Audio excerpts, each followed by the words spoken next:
Welcome to Higher Ed Athletics. Today I'm joined by Bryan Blair, the Vice President and Athletic Director at University of Toledo, fresh off their first home game literally less than 12 hours ago. So, Bryan, thanks for being on Higher Ed Athletics. No, thanks for having me. Big fan of the show. Always listen to it when I get a chance. So a pleasure to be here. I appreciate that. And, you were the only deputy I ever had on the podcast, I Oh, believe, wow. that in your first appearance back in 2021 when you were at Washington State. Been the AD and Vice President at Toledo since May 2022, I think is when you started. So a little over 2 years now in. And then, I intentionally waited to have you on again to talk about at least 2 years into the role because I sometimes bring people in after year one and I was like, well, he did say on the last podcast he wanted to be the best AD in the country. So I was like, I'll give him 2 years and then we'll see how it's going. So Yeah. the other thing that's cool, and I didn't tell you this, is my twin brother now works at Eastern Michigan football, and so I was up there just under 2 weeks ago and came back. I had to be there till Sunday. Came back really early in the morning on Monday, like 6 a.m. to head straight to work. But so I took the different way back, and I drove through campus at Toledo around 7:15 in the morning on last Monday, and there was a vehicle over by the Rocket. So I was like, "That's probably Bryan." I don't know. I hear you're a morning guy, so I don't know if you were there that early, but I got a chance to drive through campus, see the facilities, the Gothic architecture all over campus, and the football stadium. First time to be at University of Toledo. Mind you, the sun had just come up, but it had a beautiful glow to it. Yeah, no, it's a gorgeous campus. I tell people all the time to be in a metro city, but then have that feel of an isolated campus, and then just the architecture of the buildings and really the architecture of our athletic facilities. I mean, Yeah. sometimes as an AD, you get frustrated with campus holding to a particular type of architecture because it costs you more. So that means you got to raise more. But I think the great thing they've done here is try to blend it all together and keep that same look and feel across campus. And it shows. It doesn't feel like we just slapped something together for temporary. I mean, these are 50, 100-year-old buildings that mean something to these people. That's pretty special. Yeah, so I looked up the stadium to see that and like the architecture, what it was made out of. It was Wisconsin Gannon and Indiana limestone. There you go. We know a little bit about that down here. But what I thought was funny is I had noticed the blue and yellow rocket out in front of the stadium.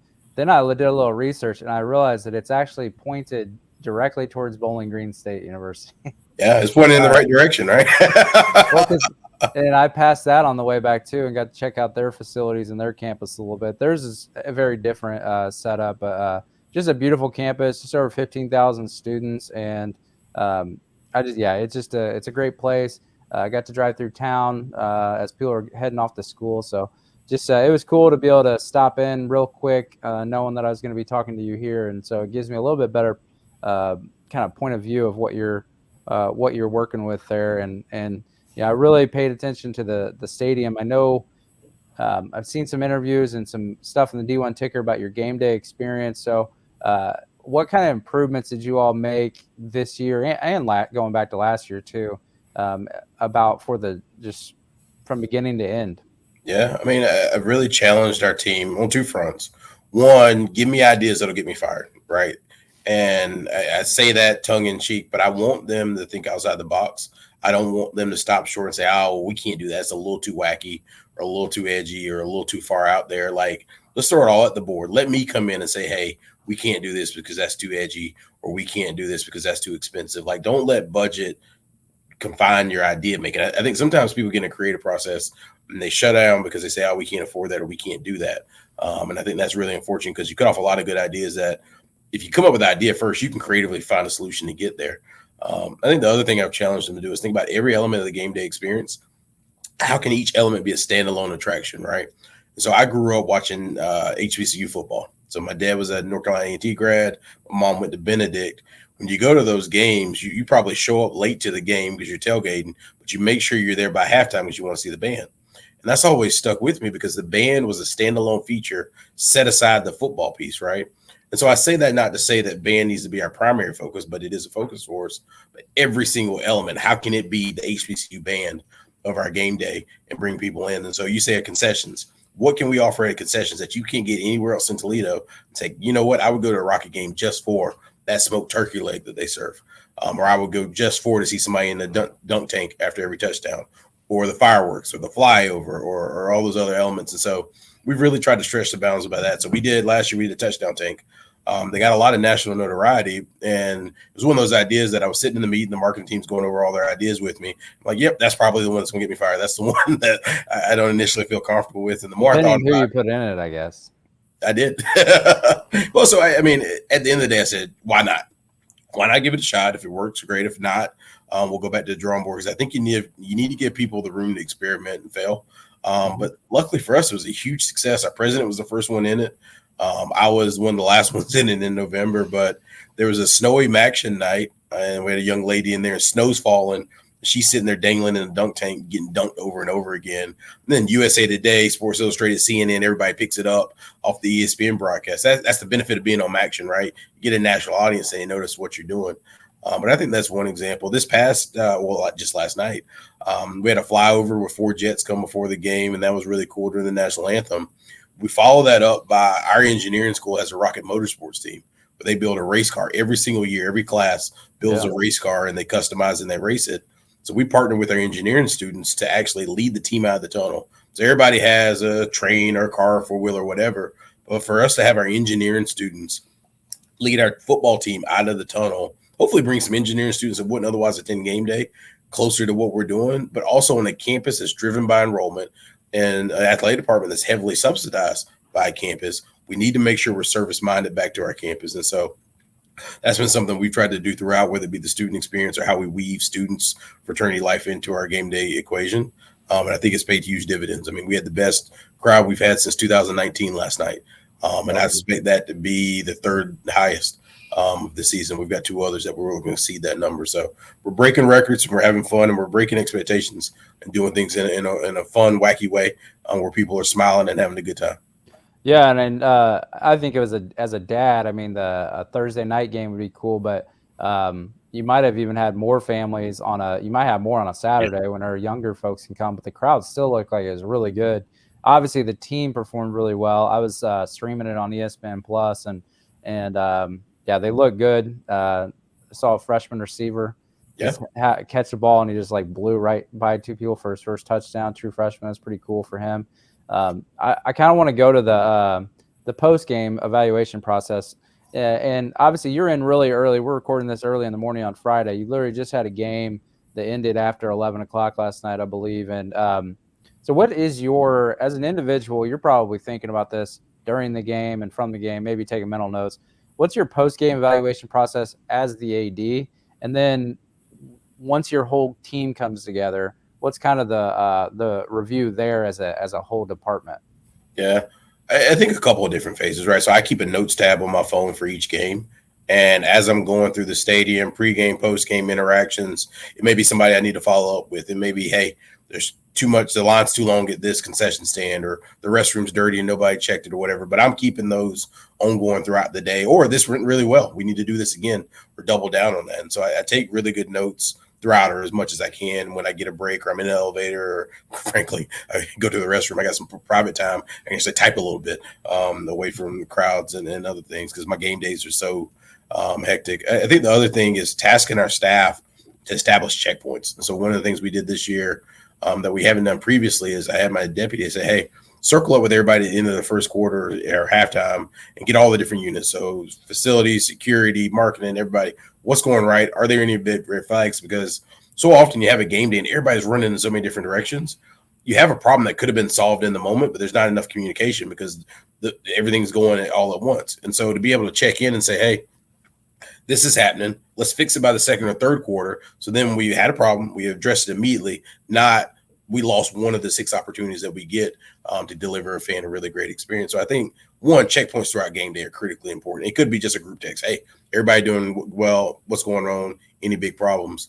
But then, 2, I always go in the locker room after the game, win or lose, just to hear post-game speech, congratulate or talk to the fellows after the game. And then myself, our SWA and COO, Nicole, she's our football sport administrator. And then my deputy AD, Al, oversees all external. We huddle up outside the locker room and just do a quick recap while it's still fresh. top of mind? What are the big stressors? What are the things that went well? How you feel right now? What did you hear? Is there anybody I need to call right away to get on top of something?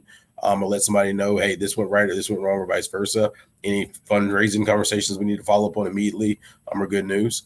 And so we have that immediately. And then this morning, he already did it. We send a link out to our external staff and our executive staff and just say, hey, give us feedback on the first game. We're trying to get better. How does this go? And then we also send the survey to our fans. One thing I noticed is we had never done a fan survey after each game up until the last 2 years. So we never really asked our fans what went right, what went wrong. And so we're trying to do a better job of that. And I think the last piece I'll say, we established a fan council this year. And I think the ability to use that group, not only for ideation, but also feedback, given that they're sitting actually in amongst the crowd, and they'll get unvarnished feedback, whereas maybe I'll ask and somebody will be too nice to say what they really feel. I think just establishing all those touch points and feedback loops where you can get honest, critical feedback and be open-minded enough to know that we're not a finished product by any means ever. Right? We'll always be in growth mode. We sold that thing out last night. I'd still find 20 things to pick at because we need to get better. We need to make sure we got to sell out the next game. And so I think as everybody in the organization has got that mindset about growth mode, I think they can lead to really cool things. Yeah. So a couple of seasons ago, it was funny thinking back. So I'm a qualitative researcher in my program. Like I'm thinking of obviously interviews. It's why the format of the podcast, back in 2020 when I started or 2019, and then 2020 I started my doctorate program. But a couple years ago, I got to work with a consultant at a Power 4 institution to basically be a secret fan, like a secret shopper thing at a football game. And the ironic thing was the visitor team was IU, and so and then 2 weeks later, I joined the president's office at IU. So it was kind of funny timing, but. So we basically, from the morning, we were in the tailgate lot, and we just basically tried to be fans. And we had, obviously the AD had signed up for this. And so we used fake tickets to try and get in through the scanner. We used a stopwatch in our pocket on how long it took to get through the concession line. We tried to sit in seats that we weren't supposed to be sitting, go in and out of the stadium, all these things that and then basically write a huge report. And then give it to the AD that night. And so it was like a 12 o'clock game. And so because they would do a huddle the next morning, and I have no idea how much that cost because I just got asked to come in as a consultant. I did it for free for practice, but it's something I've always been interested in, like ethnography, where you can basically like put yourself in the environment and take notes. And, now today's cell phone, you can just be typing notes all day and people will just think you're texting. And so that is one thing that I'm thinking about of trying to do for like an independent study or something. But so I'm always curious about people's breakdowns. So it's good that you send out the fan survey for sure. IU did that for Memorial Stadium renovations and just fan experience. They're using a lot of it. They'll start it out tomorrow.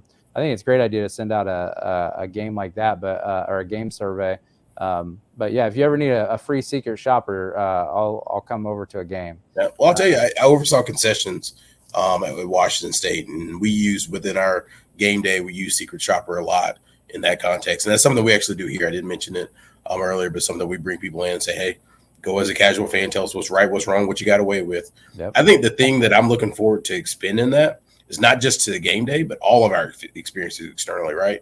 So how can I plug, I won't tell my fundraising staff, but how can I plug a secret donor and say, hey, give a $50 donation to the Rocket Fund or whatever.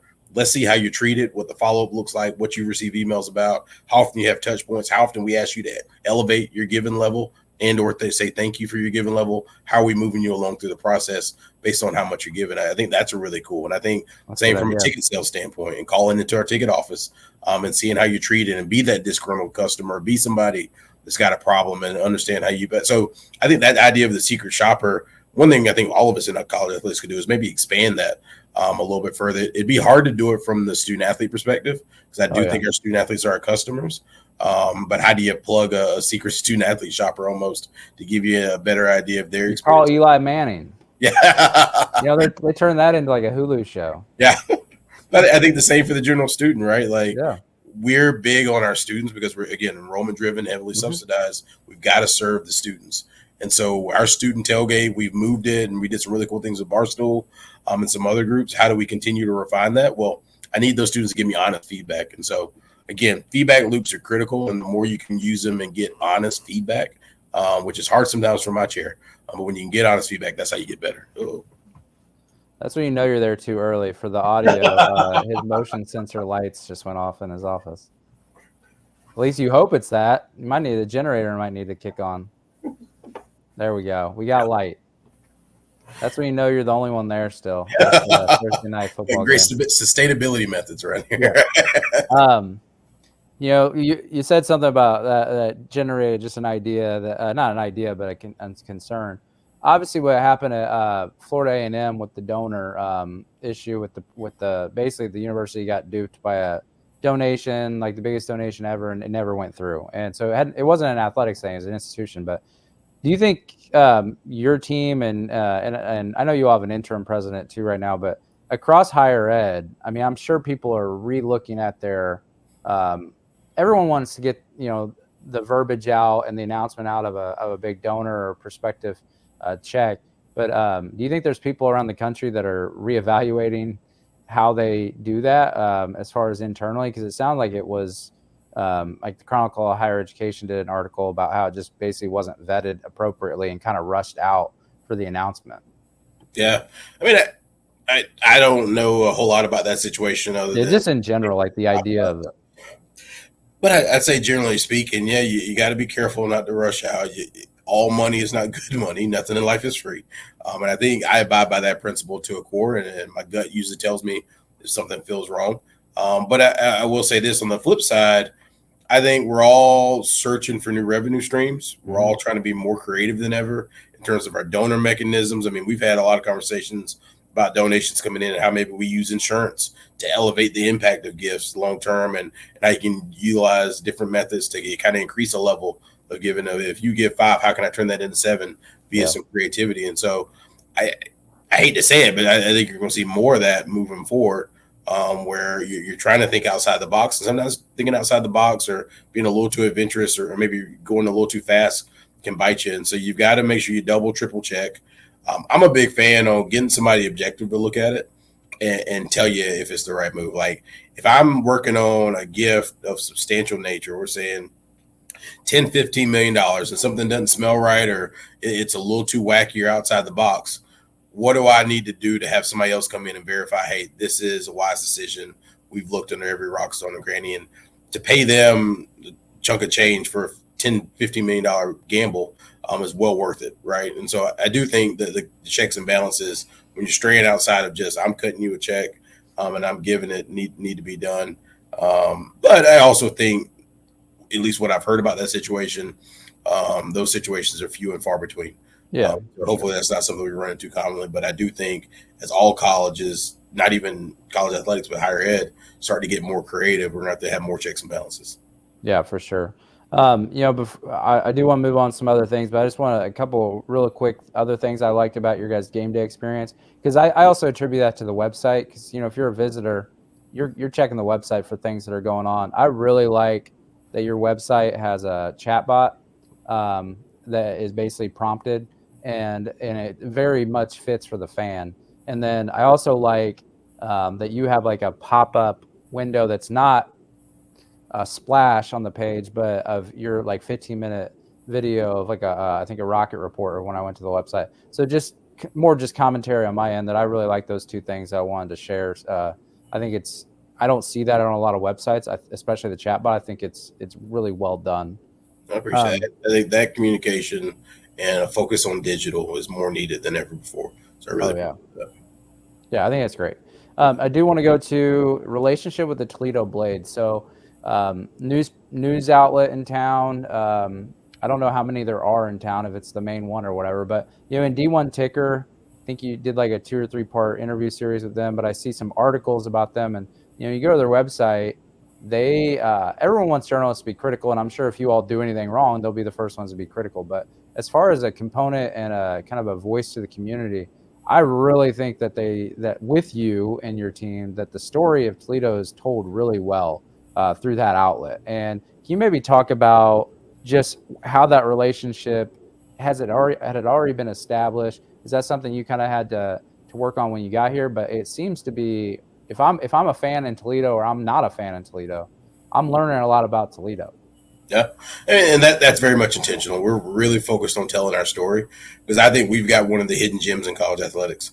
Over the last 2 years in football, men's, women's basketball, we've won more conference games than any school in the entire country. Power 5, G5, FCS, whatever it is, we've won more when given the same resources. Not everybody knows that story. So we've got to do a really good job of telling our story and starting to get people to understand, hey, this is a budding powerhouse, in my opinion.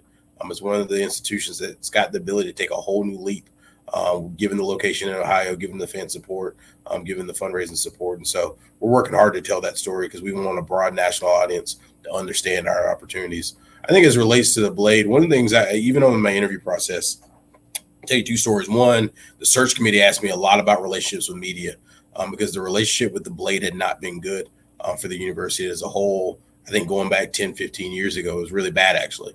And a lot of negativity swirling around it, a lot of things said in between the two parties is my understanding.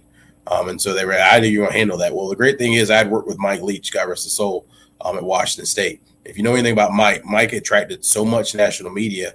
I got a chance to build some really good relationships with our local, regional, and national media outlets through the course of my time with him. And I'll continue to keep those relationships alive. So just really being comfortable with speaking to media, being comfortable with build that relationship, understanding they've got a job to do, right? If we do something wrong or we're off on something, hold me accountable. It is what it is. It comes with the territory. On the flip side, when we do things really well and or we're trying to spread a story, help us tell that story and be a part of telling that story and being willing to give them the tools and the access to do that, right? So sometimes it's as simple as answering a text or picking up the phone and saying, hey, what's going on, right? I always return their call, I always return their text, even if I can't answer what they're asking me about and say, hey, can't talk about that, but here's what you can know. Or when the time comes, I'll get you that information.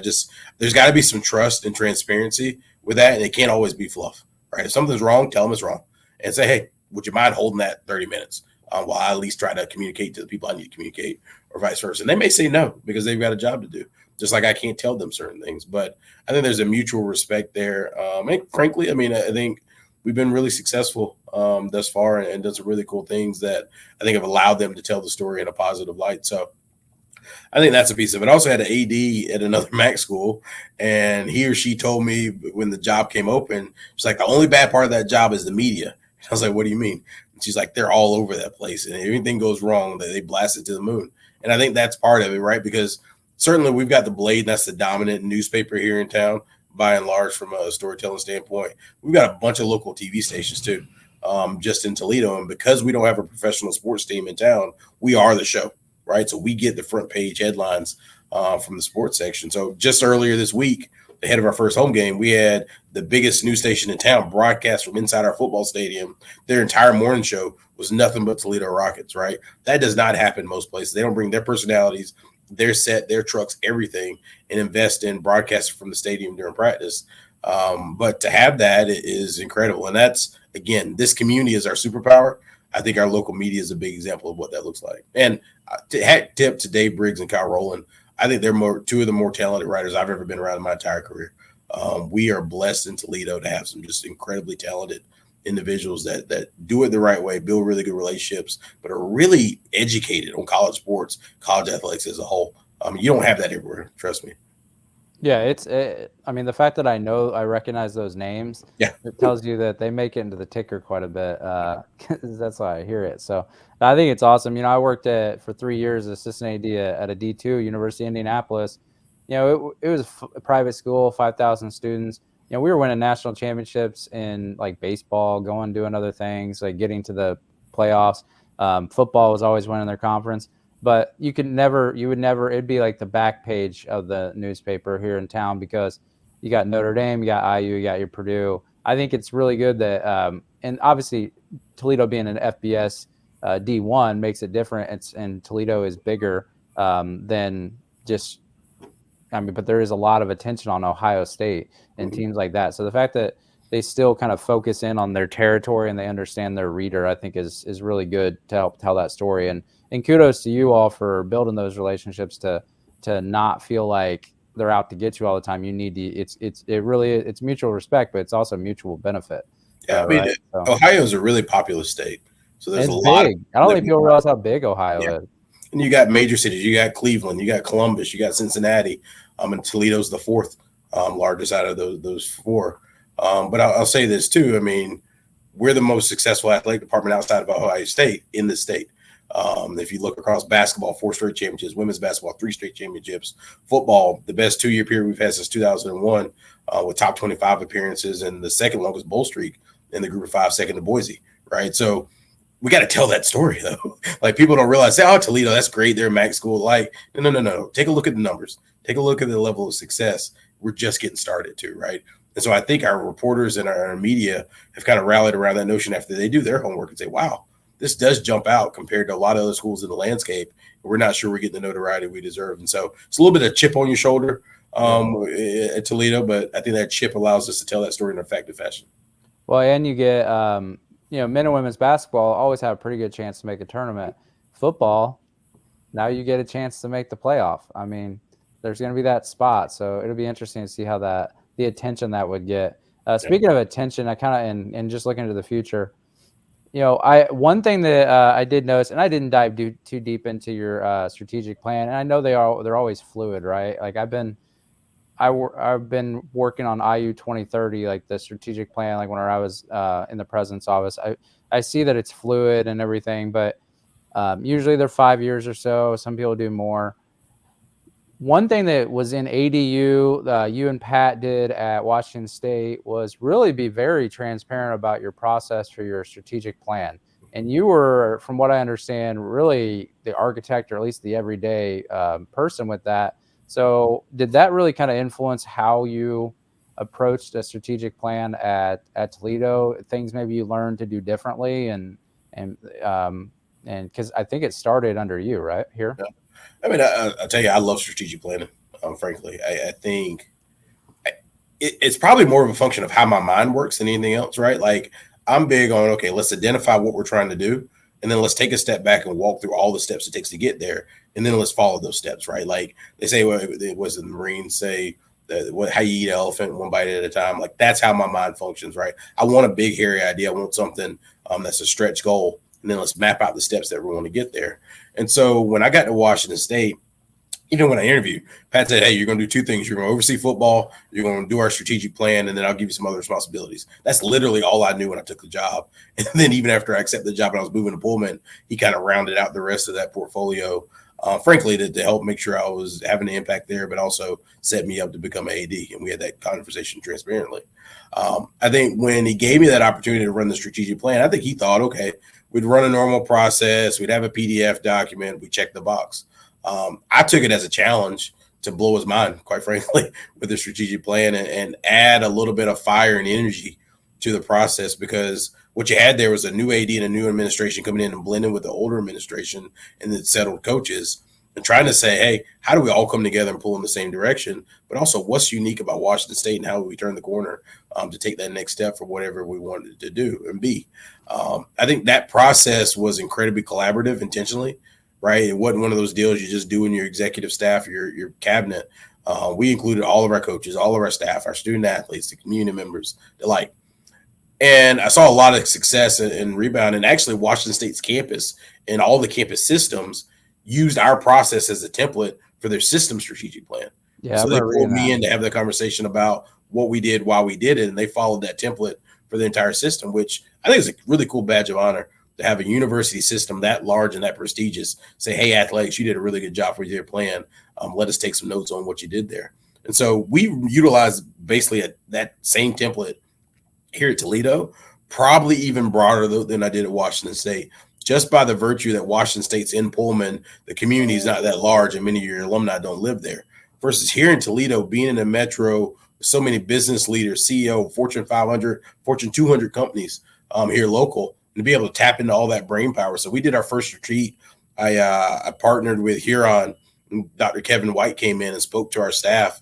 And you saw deans, you saw the president's cabinet, you saw CEOs, you saw our Chamber of Commerce, you saw all these city leaders that probably have never been in the same room together for the same purpose, all saying, hey, how can we make Toledo athletics better? And what does Toledo athletics being better mean for me in my individual role? And right. So that answer is different for the Dean of Engineering than it is for the Chamber of Commerce, than it is for the CEO of Anderson's, Fortune 500 company in town. But as they articulate, what does that mean and what does it look like? I'm able to say, okay, what am I trying to accomplish? And then where do those strategies converge, right? When the Chamber of Commerce says, hey, we want Toledo athletics to be successful because we know you shine a bright light on the great things happening in our city. Okay, well, I'm trying to get more notoriety for our department and better serve this city. How do I tap into action? When we have a guaranteed 2 national TV appearances on ESPN, and certainly we grow that beyond that, but those are 2 guaranteed opportunities. We've got a national spotlight that, quite frankly, most other programs outside the MAC can't replicate just that narrow window. How do I tell the story of the city in that moment, not just Toledo athletics? I think that's the challenge when we think about our strategy. So really broad process because, again, new AD came in, a handful of new administrators combining with people that have been here for a really long time and trying to bring us all together as a team. I think the biggest thing for this place, and probably even more so than Washington State, when, again, you're an enrollment-driven institution, you're in the Mid-American Conference, you're subsidized by student fees and institutional support, everybody has to pull in the same direction because there's a lot of headwinds facing higher education. There's a lot of headwinds facing college athletics. And if our campus doesn't understand our unique value and they say, hey, we're giving you money every year, we think this is going down the drain, they're not really understanding what we do. The same for our community, quite frankly. If they don't understand the value of Toledo athletics versus just being a fan of Ohio State just because they're the big school in the state, we miss the mark. And if we miss that mark, we'll never fully harness the power that is in our community and on our campuses. So try to be really broad. And to your point, your mission, vision, values, in my opinion, should never change, at least for an extended period of time. And certainly ours won't change under me. That mission, vision, value should be the same. Maybe you tweak it here or there, but more or less those should be everlasting. Your strategy, your goals, your vision may change depending on what time that you're in, and you want to annually revisit those, if not more. So every all staff meeting we do 4 year, we touch on, hey, here's our strategic plan.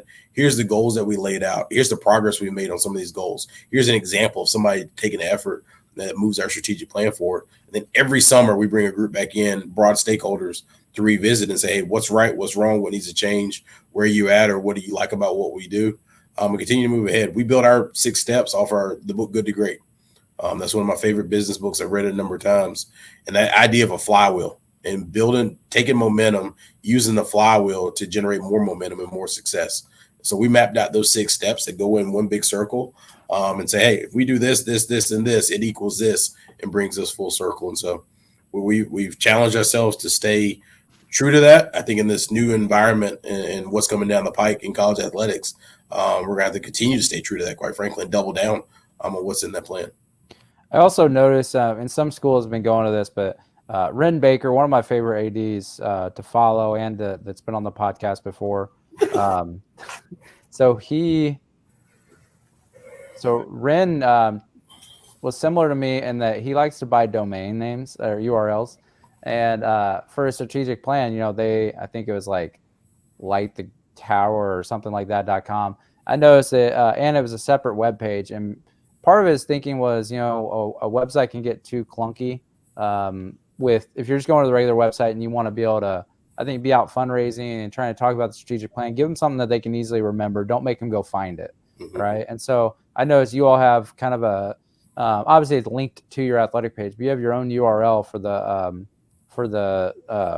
the Rise Together Toledo, and it's just one long website that has everything on there you can think of. And was there any inspiration pulled from why you all chose to do that? Yeah, I just think to make it simple for people to reach. It's not ToledoRockets.com // !! All that jazz. Just to have it pretty simple that I can just verbalize it right now and you know where to go. But then also I just think there's something unique about having that external from the main website. Because you can also link it back to your general website, right? So we've got a strategic plan link on our general website, but then it takes you to this external site.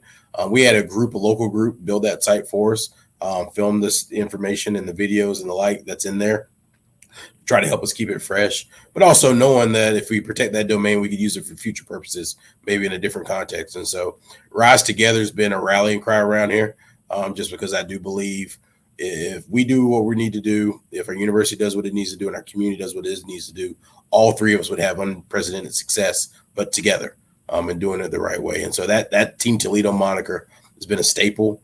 since I've been in town. It was really those three entities locking arms and pulling in the same direction. And I think it's a badge of pride for me when I go out to game days or and I see people with Team Toledo shirts on. And some understand what it means. Some just think it's a cool shirt. But we continue to revisit that. I think that's one thing from a leader standpoint you can't budge on.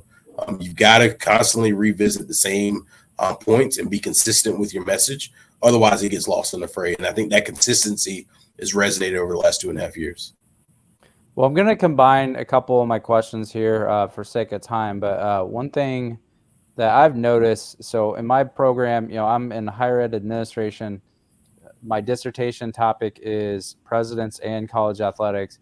And I worked for a Big Ten president for a year, a very busy one with 2 campuses. I learned a lot, got to work with a cabinet. So I really, from an outsider, I see a lot of whether it's your rocket report, whether it's how you handle yourself with the Rise Together Toledo. It just seems like the way you think from now, having a couple of conversations with you, that I would say it reminds me a lot of how a president operates at a university. So I know you read a lot of different types of things to try and learn, and you learn from different people. But would you agree with that like it kind of feels like more than just your traditional athletic director approach? It feels more like the town and gown president that has to initiate and also monitor a lot of different personalities.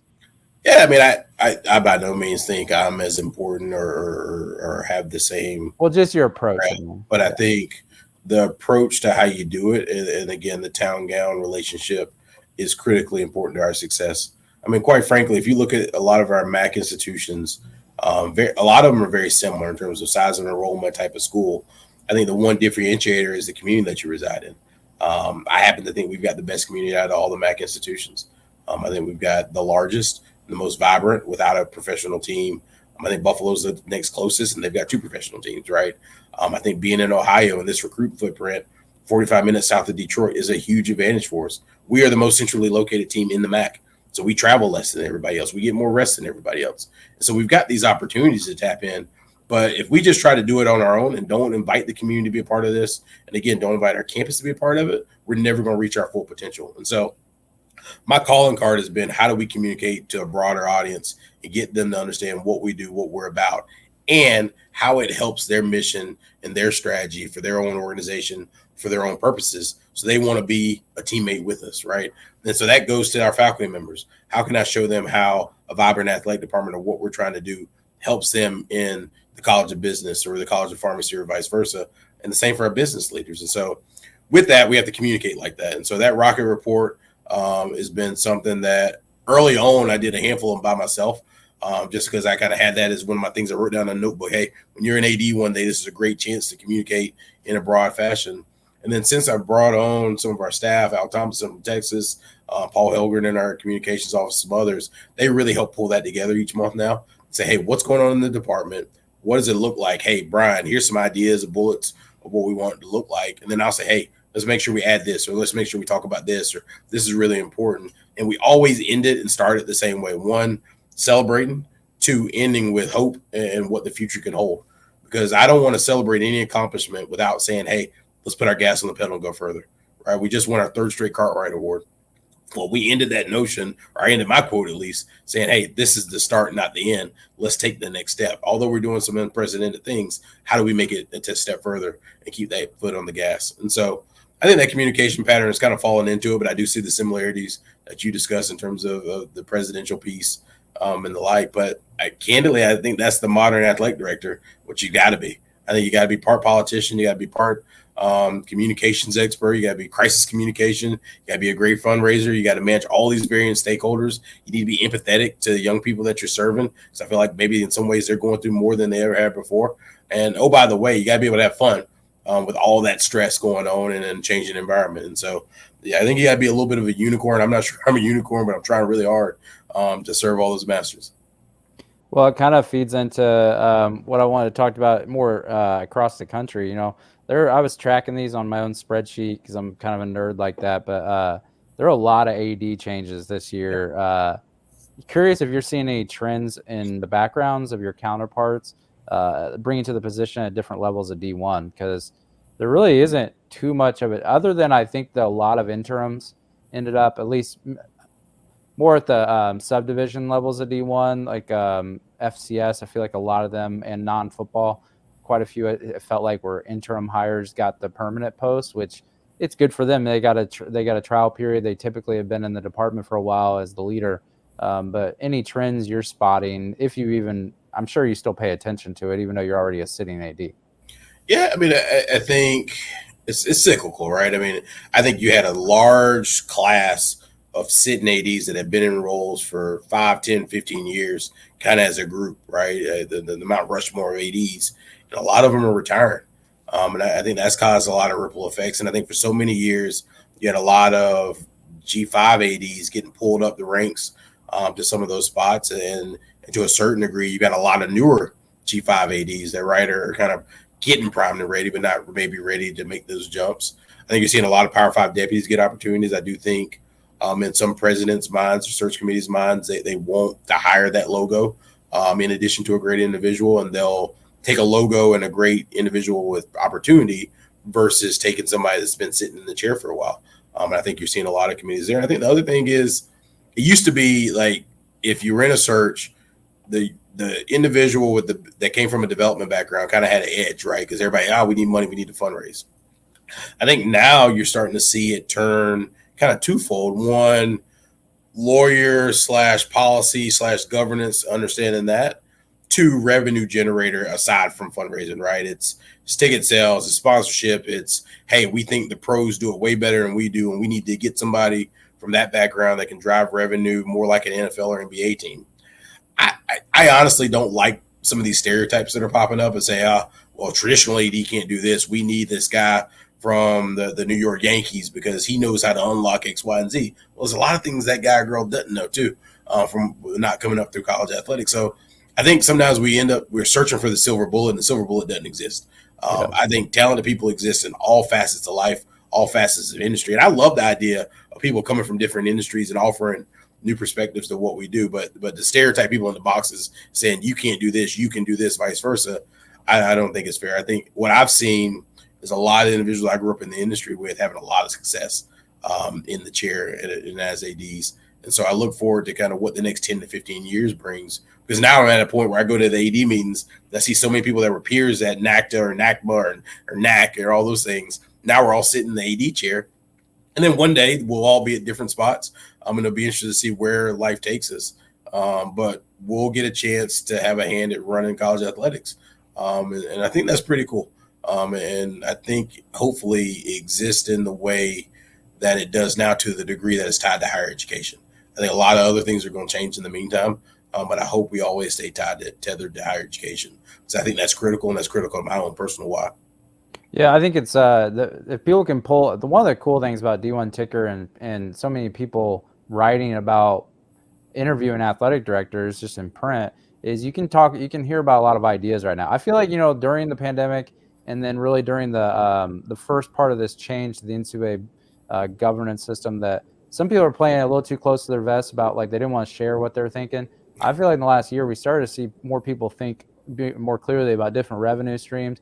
I mean, having Ross Bjork come out and talk openly about, maybe we, make the hotel at Ohio Stadium or something like year round, or a suite at Ohio Stadium year round rental, just things like that. Like people maybe, can generate ideas off of just hearing someone talk about ideas at their institution.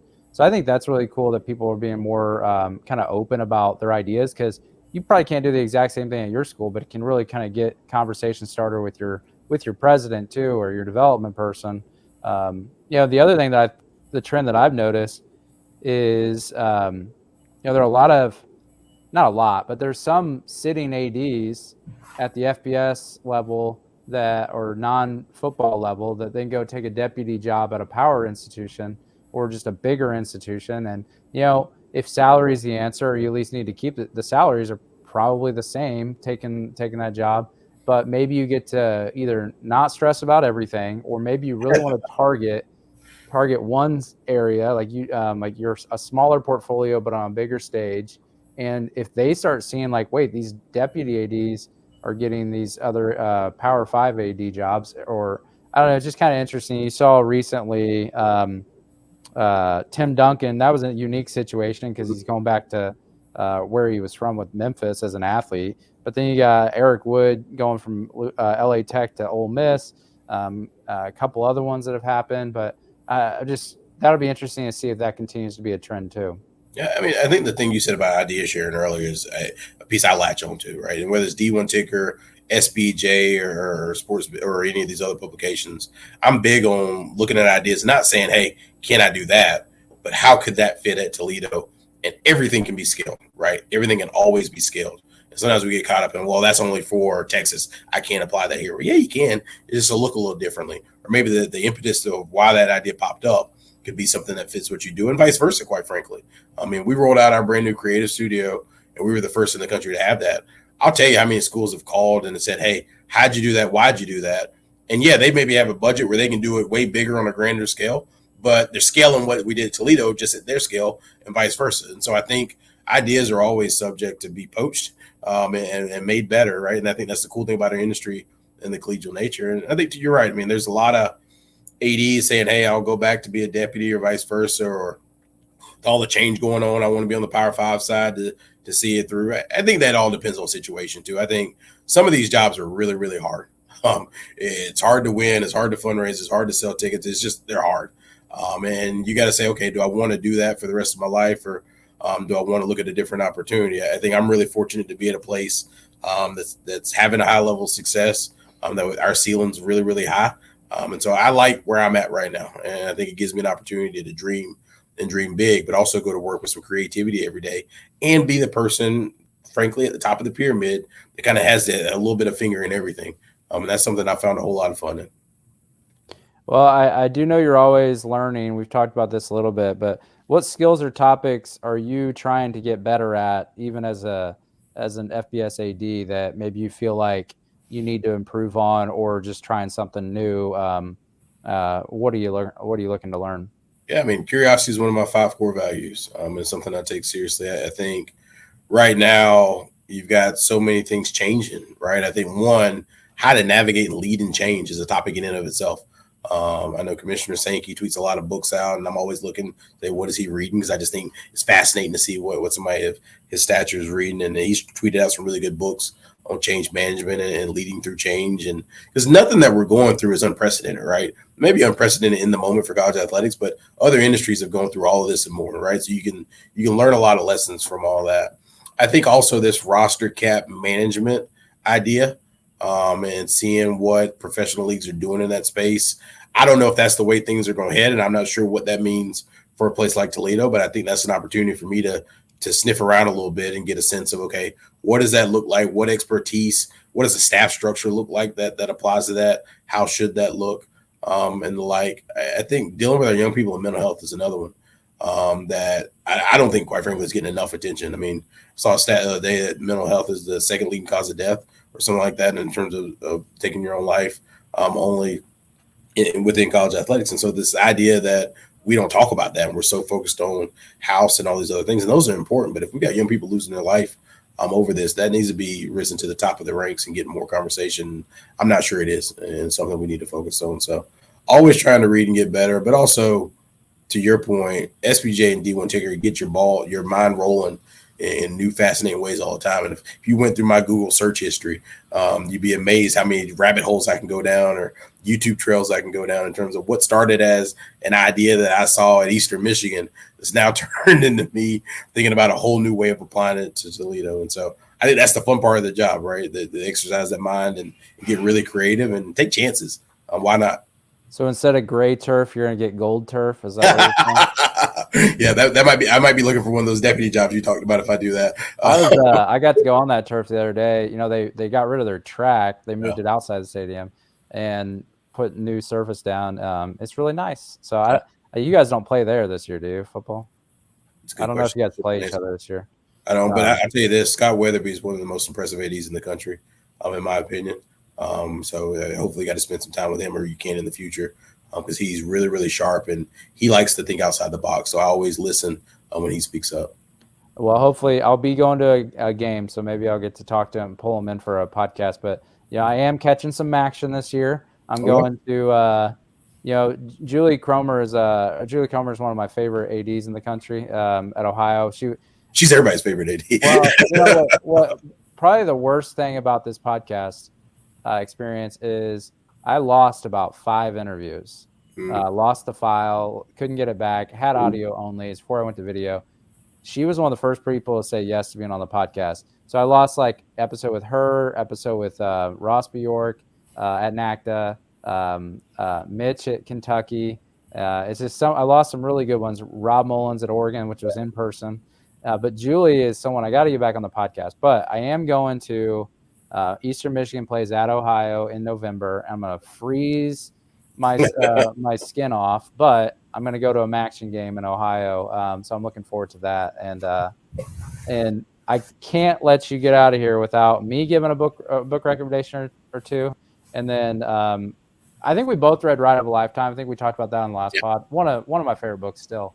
I've read one book that I think athletic directors need to read is Imagine It Forward: Courage, Creativity, and the Power of Change by Beth Comstock. So I read that like 5 years ago. Basically how she came in and changed GE. And now she's, I think, on the board at Nike. But one of the best books I ever read. And it was, that's the thing I always recommend to people. The other one I'm almost done with is this weight of a book, Team of Rivals. Okay, yeah, I've got that. So President Witten at IU had said that this is a great book. So I picked it up at a beach bookstore on vacation, and it is about 1,000 pages, but it is worth it. And it's all about basically building how he took his rivals, his cabinet members, Abraham Lincoln, and his leadership. Tons of leadership lessons on that, how to deal with personalities of people that basically will stab you in the back to try and take your job or see you fail. But a great book on leadership, and I'm about 90% through it. But I'm curious, book and podcast recommendations. Yeah, well, podcast recommendation would probably be this one start. Certainly. A low-hanging fruit right there. I think Gabe Feldman does a really good job on his podcast, especially given the legal framework that's floating around now, have some of those lawyers on. And I think the way he asks questions within that legal framework really pulls out some of the meat and potatoes out of these decisions and the reasoning behind them. So I'll tell you, some of his episodes I've listened to 2 or 3 times to get on top of it. I love SBJ. I love D1 Ticker, and I get that every day. But the SBJ, because those oftentimes aren't the college athletics focus, it's the industry outside of college athletics, and it gives you the mental challenge of trying to figure out, okay, this happening in F1 racing, how would that apply to Toledo athletics, right? And on the surface, nothing applies. But I think if you really give it time to kind of saturate your mind, I think you can come up with some really, really cool ideas from SBJ. I think the last thing I'd say is we talked about Good to Great, but they've got these short versions within Good to Great of excerpts where they go deeper into some of the topics. And so I've got one literally right next to me that talks about turning the flywheel. And it's short read, but it really goes deeper into that subject and really expounds on why it's important. And then there's also one on the social sector. And so it really tries to take the connection between Good to Great from the business framework, how it applies to nonprofits and higher education, right? Because Good to Great is strictly meant for for-profit entities. So you have to kind of go through a mental exercise of how that applies to higher education. Well, they've made a version of how it would apply. So then you try to match it to what you think or how you think about the business framework applying to higher education. Because let's face it, I mean, very much we are in the business of recruiting students. And in college athletics, we're in the business of winning. We've got fans. And so the question of who is your customer is always the interesting one to me, because I think you ask 15 different people, you probably get 15 different answers.